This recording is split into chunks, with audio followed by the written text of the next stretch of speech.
Hola a todos, ¿cómo están? Bienvenidos. Este es el primer capítulo. Anteriormente tuvimos un capítulo experimental, por decirlo así. Esto, digamos, es un podcast sobre ciencia. Nosotros somos Investigación Sin Floro, el único podcast que te cuenta la ciencia como de otra forma, ¿no? De otra forma, una forma más chévere. Justamente hablamos sobre la coyuntura, hablamos sobre investigaciones, hablamos básicamente sobre cómo atacar estos problemas con investigación científica. Ahora, para eso hemos invitado a muchas personas. Me acompaña justamente Diego en la presentación. ¿Cómo estás, Diego?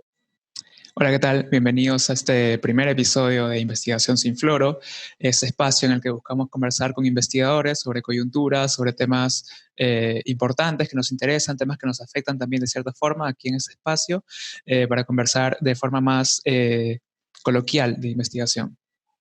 Sí, digamos, atañe a esta necesidad de entender un poco más de la ciencia y como que a veces no se deja entender, así que lo vamos a presentar de esta manera, ¿no?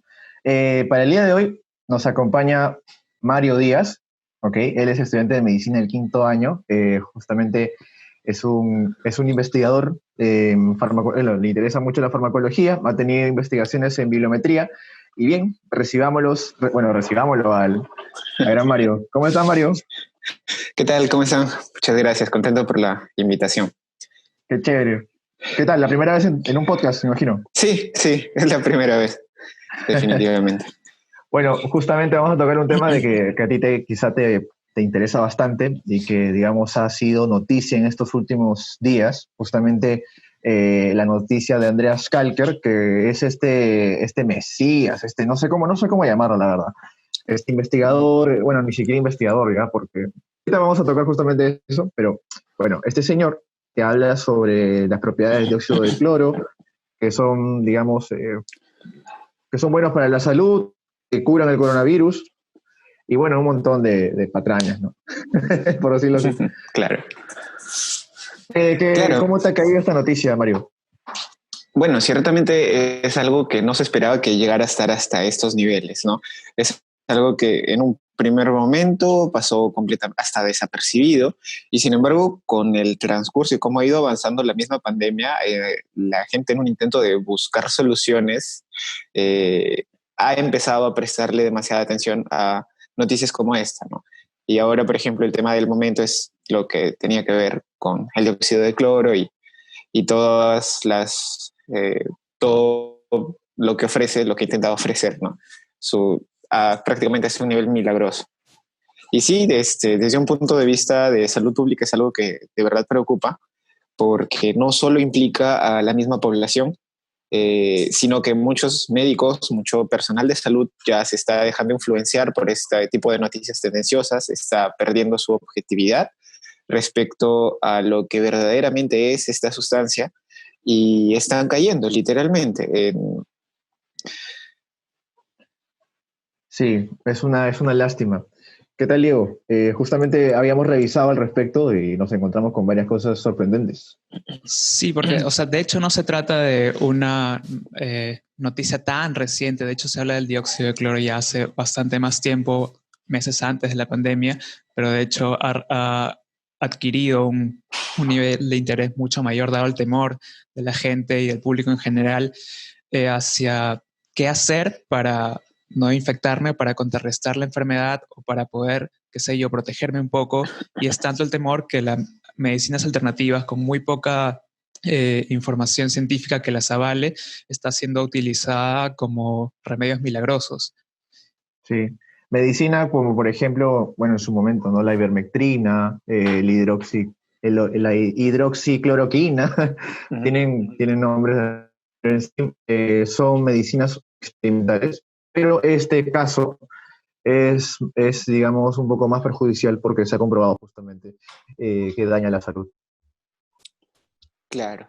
O sea, para comentar un poco respecto a eso, tanto en el caso de la ivermectina, que aún no logra demostrar su eficacia, como con la hidroxicloroquina, que tampoco ha demostrado eficacia, pero ya ha demostrado daños. En ambos casos eran fármacos que de alguna forma ya contaban con estudios. Se usaban tenían otras indicaciones, y eso como que les daba cierto perfil de seguridad. Era una sustancia más conocida en ese aspecto, ¿no? Ya había pasado las fases de un ensayo, las fases de ensayos clínicos, que son hasta 3 fases previas a su comercialización. Sí. Entonces, hasta cierto punto era algo esperable, ¿no? En la desesperada búsqueda de encontrar soluciones, se justificaba por ese lado. Pero el problema con el dióxido de cloro es precisamente eso, que no existen estudios que respalden siquiera su seguridad. ¿No? Los únicos estudios, y peor aún, en el uso que están queriendo dar, ¿no? Que es a través de ingerir. Eh, y ya como habían estado comentando, los estudios que hay no se enfocan tanto por eso, sino van por otro lado completamente muy diferente.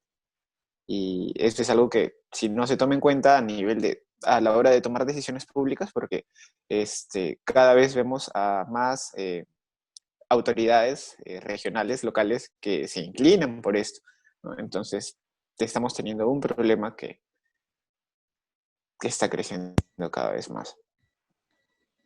Por ejemplo, recientemente he visto que en muchos grupos donde se habla de los beneficios del dióxido de cloro, han estado usando de argumento que se haya aprobado su uso en Bolivia, por ejemplo. Y que de hecho no es tan cierto porque lo que hay es un proyecto de ley, pero no está aprobado todavía. Pero estamos viendo ahí cómo la presión, digamos, popular, dado este temor del que hablábamos antes, está haciendo mella en las autoridades, ¿no? Están cediendo un poco a, a brindar soluciones sin sustento. Exacto. Sin ir muy lejos, aquí también se invitó justamente a Andreas Kalker, a la Comisión de Salud, le invitó justamente a dar una charla. Bueno, nosotros sabemos todo esto porque estamos metidos e infiltrados en este grupo de Facebook. Estamos ahí dándole enoja a todas las declaraciones, un poco, bueno, demasiado sorprendentes de parte de personas que no tienen ese apoyo científico para revalidar sus opiniones, ¿no? Claro. Ciertamente lo que ha degenerado todo esto en gran parte es el temor de la misma población y algo que no solo ha sido vigente o ha estado presente con el tema del dióxido de cloro es el tema de la noticia que pasa de boca a boca. Y, no, y hay un argumento que hemos escuchado bastante estos días, pero a tal persona le ha funcionado, pero yo conozco a alguien que dice que sí le ha hecho, o que no le ha hecho nada, o que no, porque cuando dicen esto te puede hacer daño, te puede hasta matar, pero yo conozco a tal persona que lo ha tomado y no le ha pasado nada, ¿no? Entonces, o si no, también basta que que una sola persona diga, no, yo lo he tomado y me he hecho bien. Es lo que de alguna manera estas noticias corren a través de las cadenas de WhatsApp sobre todo, y Oh, sí, es lo que de alguna forma afecta bastante. Tiene una repercusión en salud pública bastante preocupante. Hace sí. poco, justo veía hoy día, Minsa publicó una especie de infografía sobre los peligros que puede tener el dióxido de cloro en la salud. Y la publicación estaba llena de comentarios Wow. donde se defendía el uso porque sí, porque me han dicho que funciona, no me ha generado ningún problema hasta ahora. Se trata de un boicot de las élites o hay intereses ahí que no quieren que esto, que usemos esta medicina porque, no sé, le quita dinero a la gente con poder, etcétera. Ujú, Justamente para comentarte, Mario, ujú, esta patente que, digamos, está trabajando Andreas Kalker sobre el dióxido de cloro, claramente dice de que su diseño, ¿ok? Su diseño es cuasi experimental. Y, digamos, este diseño no es aplicable en medicina humana para nada, ¿no? Incluso claro. toma de muestra a 20 personas nada más, ¿ok? Este Ujú. estudio lo están haciendo en Colombia y, digamos, ese es uno de los argumentos sólidos que tienen estas personas para decirlo, ¿no? Pero no se detienen a pensar qué es un estudio cuasi experimental, por decirlo así, ¿no? Claro. O sea, para complementar un poco ese punto, ¿no? Los estudios que se usan para respaldar el uso o la administración de un fármaco son los llamados ensayos clínicos. Los ensayos clínicos son los que les continúan luego a los ensayos preclínicos, como sugiere el nombre. Pero para comenzar desde los ensayos preclínicos, ¿no? Estos incluyen a todos los estudios realizados en cultivos celulares, en tejidos o hasta en animales de cualquier tamaño, ¿no? Una vez que se ha encontrado, por ejemplo, para evaluar una nueva sustancia, la utilidad de alguna nueva sustancia, primero pasan a través de los estudios preclínicos, en los cuales cuando hay sospecha de que puede servir como un potencial fármaco. Luego de que pasan los estudios preclínicos, obviamente comienzan en los cultivos celulares y terminan en estudios en animales, recién se inician los estudios clínicos. Ahora, los estudios o ensayos clínicos tienen 4 fases. La primera fase está orientada principalmente a demostrar la seguridad de esta sustancia. Entonces, se caracteriza por tomar grupos no tan grandes, pero de voluntarios sanos, en los cuales al administrarles esta sustancia, lo que intentan ver los investigadores es si hay dosis tóxicas y en general el perfil de seguridad que tiene este fármaco. Ya en los estudios de fase 2, aquí empezamos a trabajar con personas, con pacientes. Por ejemplo, en los voluntarios sanos vimos que esta sustancia tenía determinado efecto. Por ejemplo, reducía los niveles de presión arterial. Entonces, surge la hipótesis de que puede ser usado para, como un antihipertensivo. Entonces, en la siguiente fase, en los estudios fase 2, reclutan pacientes que tienen esta característica. Pero es un grupo todavía pequeño, hasta 100 personas aproximadamente, o 1000 según algunos contextos. Y ya una vez que tienen éxito en esta fase, en esta segunda fase, en la que ya trabajan con pacientes, los llevan a una tercera fase, en la que se caracteriza por tener a grupos aún mucho mayores Sí, de 1000 a pacientes. 3000 Ajá. personas, ¿no? Exacto. Entonces, una vez que ya hay efectividad del fármaco demostrada a este nivel, es que el estudio sale a la venta. Y la fase 4 de estos estudios es la que viene a ser de post-marketing, ¿no? Una vez que el medicamento sale a la venta, a través de los comités de farmacovigilancia o instituciones que se encargan de hacer farmacovigilancia, es que monitorizan si es que a nivel poblacional ya, porque esto implica muchas veces millones de personas, se encargan de tratar de detectar los efectos adversos que pudieran haber, ¿no? Claro. Entonces, normalmente este proceso para una sustancia promedio dura aproximadamente 20 años. Y se dice que de 10.000 sustancias que se sintetizaron en un laboratorio, solo una es la que llega a ser un fármaco completamente novedoso, ¿no? Wow. Entonces, ese margen de 10.000 a uno se ha empezado a reducir paulatinamente a través de que hay cada vez más herramientas, el diseño de fármacos en sílico, el estudio a nivel de molecular, similitudes, porque esto antes, por ejemplo, en la época de la aspirina eh, y de los antihipertensivos en general, era un estudio bastante empírico propiamente, pero cada vez conforme ha ido avanzando el tiempo, hay más herramientas con las que cuentan para evitar perder tanto tiempo, ¿no? Pero el punto principal de esto sería, en todo caso, recalcar la importancia de De las al fases, menos de las 3 primeras fases de los ensayos claro. clínicos, ¿no? Sí, Y que eso obviamente no está en un estudio cuasi experimental. exacto, exacto. De todas maneras, justamente con Diego revisamos este tema de las fases para el desarrollo de un fármaco. No queremos que la gente tampoco se desvíe de esto porque definitivamente el dióxido de cloro no es un fármaco. Eh, Claro. Se ha probado en microorganismos y en agua potable, ¿eh? Estos artículos que hemos encontrado son de agua potable, microorganismos que han sido desinfectados bueno, desinfectados por completo. Y bueno, posterior a eso, máximo en conejos, y eso para tratar otras cosas. Pero o sea, ¿cómo han sido de, cómo decirlo sin no usar una mala palabra, ¿no? ¿Cómo han sido de, no sé, qué le puede decir a una persona así? No hay palabras para escribirlos. Sin usar malas palabras, ¿no?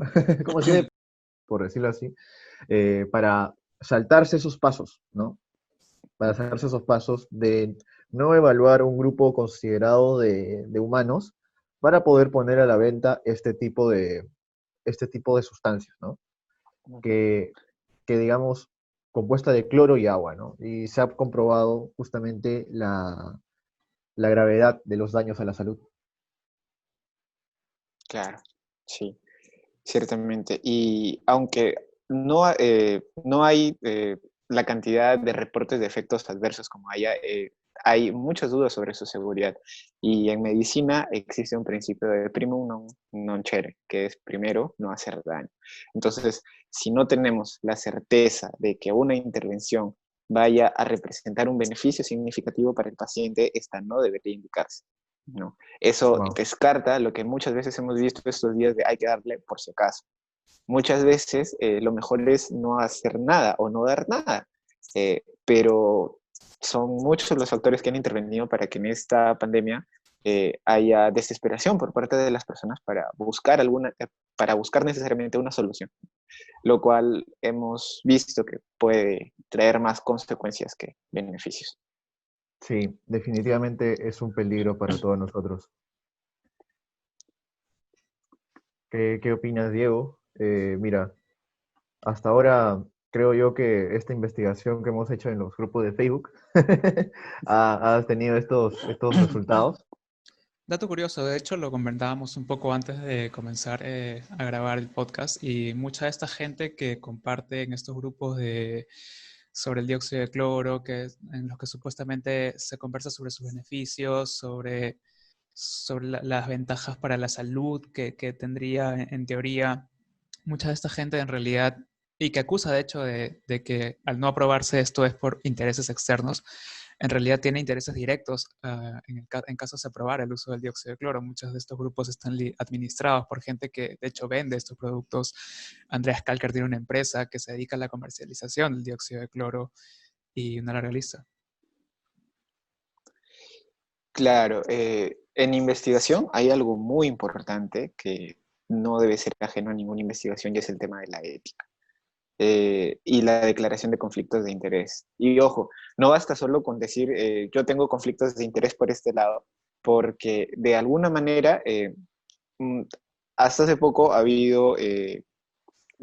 hubo una situación por parte de uno de los miembros del comité de expertos del MINSA que estaba dando ponencias o presentaciones que estaban financiadas por una farmacéutica. ¿No? Y él se defendía diciendo que, pero yo estoy declarando mis conflictos de interés, ¿no? Pero entonces, si bien es sano y es lo recomendable, lo recomendable, hay que tener en cuenta que muchas veces la objetividad de estas personas se puede ver afectada por ese mismo conflicto de interés. Y es algo que no debemos de pasar por alto, ¿no? Y obviamente, como volviendo a hacer énfasis a lo que habían comentado, eh, hay otro tipo de intereses que están motivando a estas personas que están difundiendo o queriendo promover lo que es el dióxido de cloro ante la población.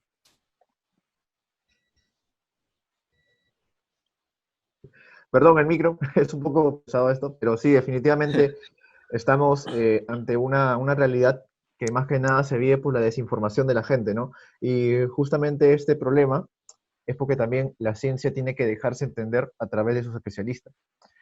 Y bueno, se da ese contraste, ¿no? De que, como bien lo dice, los médicos ahora están optando por esto porque justamente por esa presión que, que se tiene por incurrir a nuevas formas de tratar esta pandemia, ¿no? Ujú. Sí, bueno, Claro, a ver, claro. sí, Hay bastante presión. Y el tema es que es una enfermedad bastante nueva, ¿no? Entonces, muchas veces no, a la medicina en general la ha tomado por sorpresa, ¿no? No se esperaba, nunca estuvimos frente a algo así. Y aunque muchas veces llega a ser desesperante la idea de no tener respuestas claras, no tener soluciones claras, debemos tener presente que a veces con las mejores intenciones es que terminamos causando más daño del que de verdad esperaríamos. sí. Bueno, Parece una ya frase perfecta para ajá. cerrar. Perfecto. Sí, de hecho, bueno, ya nos queda cerca de 5 minutos. Como este Ujú. es básicamente un podcast de investigación, toda investigación siempre tiene que tener sus conclusiones.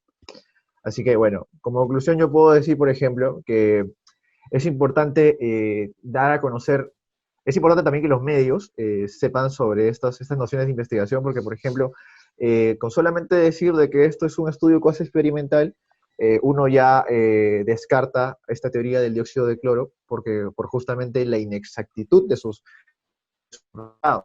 Incluso porque, bueno, eh, pareciera que es un placebo y que no necesariamente el discurso de una persona que recién sirvió va a perdurar. Incluso puede llegarle después el COVID y a otros les puede afectar, a otros les puede servir, y bueno, no necesariamente va a haber una verdad porque precisamente no tiene el estudio riguroso y licenciado que debería tener, ¿no? Así que no lo tomen como si fuese, no sé, un paracetamol, un panadol.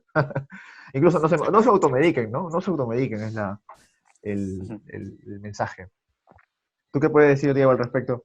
Bueno, nada más ampliar la idea de Mario de que sí, o sea, hay procesos largos para la aprobación de la seguridad y el uso de estas de medicinas, ¿no? Entonces, esto es algo que el público en general probablemente no conoce y dirá, bueno, ¿por qué no aprueban esto si a mí me están funcionando, si a él, si a mi amigo le está funcionando, si a la familia del costado le está funcionando y a mucha gente aparentemente está funcionando, pero vemos ahora que hay pasos rigurosos y hay que seguir un proceso, ¿no? Para poder afirmar que realmente es seguro para todos. Sí, no, imagínate, ¿no? Por ejemplo, ese dióxido de cloro, como no está licenciado, pueden agregarle hasta otros ingredientes, no Claro. sé, mil cosas. No hay nadie detrás que lo evalúe, así que se presta a que personas inescrupulosas se comercialicen eso, ¿no? Y ganen dinero incluso. Podrías estar Aparte, tomando agua con sal y creyendo que es o dióxido de puedes cloro. estar tomando agua, así, ¿no? De la nada te sientes vigoroso, así como los Looney Tunes en Space Jam. Igualito. Bueno, Mario, tu conclusión, por favor.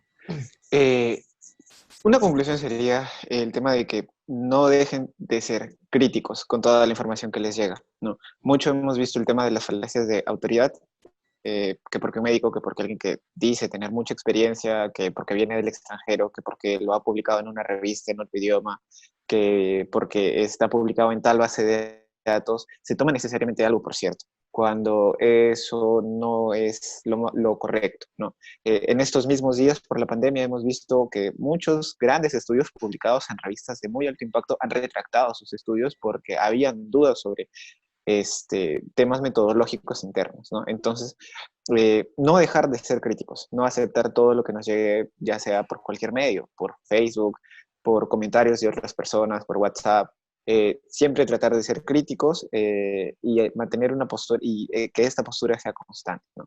Y no perder la certeza de que el personal de salud de alguna forma y en general los investigadores están tratando de encontrar una salida, encontrar respuestas ante esta pandemia que muchas veces es lo que la desesperación es la que motiva a buscar soluciones que no necesariamente van a ser favorables a corto o largo plazo. Exacto. Solamente para concluir ya con esto, un extracto, una cita del gran Calker, gran entre comillas, porque bueno, de grande no tiene nada. Dice, bueno, si funciona en bolsas de sangre humana, hablamos del dióxido de cloro, contra virus como el VIH y otros patógenos, ¿por qué no funcionaría orgánicamente contra el coronavirus? Dice, orgánicamente refiriéndose a la ingesta, ¿no? De este producto. Y así que, Claro. pensando un poco, no te vas a meter algo, o sea, si desinfecta una bolsa de sangre, no te va a desinfectar el intestino, pues. Funciona Hay de una otra gran manera. diferencia entre una bolsa y un cuerpo, y un cuerpo Sí, humano. Claro. avíseme si se hace de bolsas, ¿no? Para poder cambiar una vez el mío, ya. Está maltratado. Bueno, Mario, muchas gracias por tu buena vibra. Eres como que el padrino acá del podcast. Ya te estaremos contactando quizá para otras charlas más. ¿Qué te parece? Perfecto. Perfecto, encantado, encantado. Muchas gracias, Gracias, Mario, Siempre por hay Mario. de qué participar. hablar. Gracias, Listo. Mario. Hasta una próxima oportunidad. Gracias. Hasta Nos luego. vemos. Gracias. Bueno, ¿qué tal, Diego? Hemos aprendido mucho sobre el dióxido de cloro, justamente contrastando con investigación, ¿verdad?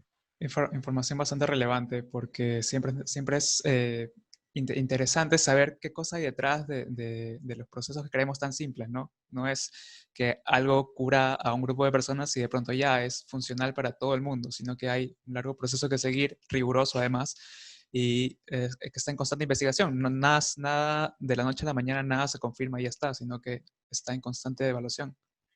Exacto. Y bueno, justamente anteriormente vimos con Daniel el tema de Cuyubamba y cuántos impostores se metían a los medios, ¿no? Para poder difundir estas ideas. Eh, Claro. y bueno, ¿quién puede ser este señor Kalker con el tema del dióxido de cloro? Así que hay que ser un poco críticos, así como dice Daniel, para poder dar una conclusión al respecto, ¿no? Ya tienes argumentos para hablar ya tienes argumentos ahí para combatir las peleas Ya familiares. sí, voy a tener una discusión en familia pendiente hoy día. Bueno, Diego, eso ha sido todo por hoy. Los esperamos el próximo miércoles con otro podcast más. Vamos a ver qué nos depara el futuro, qué otros problemas más y cómo lo tratamos con ciencia, ¿no? Investigación sin floro todos los miércoles por este canal. Bueno, mi nombre es Álvaro. Bueno, perdón, mi nombre es Álvaro. Me pueden buscar en Twitter como Álvaroid96. A ti, Diego. Ahí me pueden buscar en Instagram porque no tengo Twitter como @escordos. Le estaremos dejando también, bueno, el Twitter de Mario para cualquier duda, cualquier consulta. Y las Ya se fuentes en la egresado el descripción doctor. también. Exacto, también. Nunca olviden que las fuentes las tenemos ahí en la descripción. Bueno, un abrazo a todos. Nos vemos. Chau, chau, chau.